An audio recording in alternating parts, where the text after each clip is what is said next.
എന്നത്തെ പോലെ ചേട്ടനെ കണി കണ്ടിട്ട് നേരെ ഭഗവാനെ പോയി കണി കണ്ട് കാര്യങ്ങളൊക്കെ കണ്ട് പറഞ്ഞിട്ട് അടുക്കളയിലോട്ട് കയറിയാൽ അന്നത്തെ ദിവസം നല്ലതാണ്. ഭഗവാനോടുള്ള കൂട്ടുപറ്റിയുള്ള ഒരു കാര്യത്തിന് ഞാനില്ല. ചോറിനുള്ള അരി ഇട്ടു, മുതിരപ്പുഴുക്കിനുള്ള മുതിര അങ്ങോട്ട് കുക്കറിനകത്തോട്ട് വേവിച്ച് മാറ്റി വെച്ചു. അതിനുശേഷം നമ്മൾ എണ്ണ ചൂടാക്കി കടുക് പൊട്ടിച്ച് വറ്റൽമുളകും കറിവേപ്പിലും കൂടെ ഒന്ന് മൂപ്പിച്ചതിന് ശേഷം നമ്മൾ വേവിച്ച് വെച്ചിരിക്കുന്ന മുതിരയും ആവശ്യത്തിനുള്ള ഉപ്പും കൂടെ ചേർത്ത് ഒന്ന് അടച്ച് വെച്ചത് വേവിക്കാം.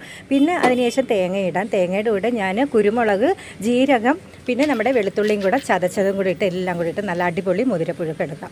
അത് കഴിഞ്ഞിട്ട് ഞാൻ വെണ്ടയ്ക്ക ഫ്രൈ ആണ് ചെയ്തത്. വെണ്ടയ്ക്ക നല്ലതുപോലെ കഴുകി നൈസായിട്ട് അങ്ങോട്ട് അരിഞ്ഞ് ഉപ്പും മുളകും കൂടെ ഇട്ട് എല്ലാം കൂടെ പെരട്ടി ഒരു 5 മിനിറ്റ് വെച്ച് അതിനുശേഷം നമുക്ക് അരിപ്പൊടിയും കൂടെ ഒന്ന് ചേർത്ത് വെള്ളമൊന്നും ഇല്ലാതെ കുഴച്ചിട്ട് ഇതേപോലെ ഒന്ന് വറുത്തങ്ങോട്ട് എടുക്കാം.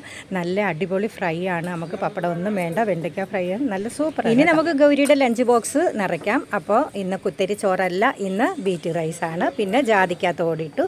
പിന്നെ നമ്മുടെ മുതിരപ്പുഴുക്ക് അങ്ങോട്ട് കുറേ വെച്ചിട്ടാണ്, നല്ലതാണ് എല്ലാവർക്കും. പിന്നെ നമ്മുടെ വെണ്ടയ്ക്ക ഫ്രൈയും.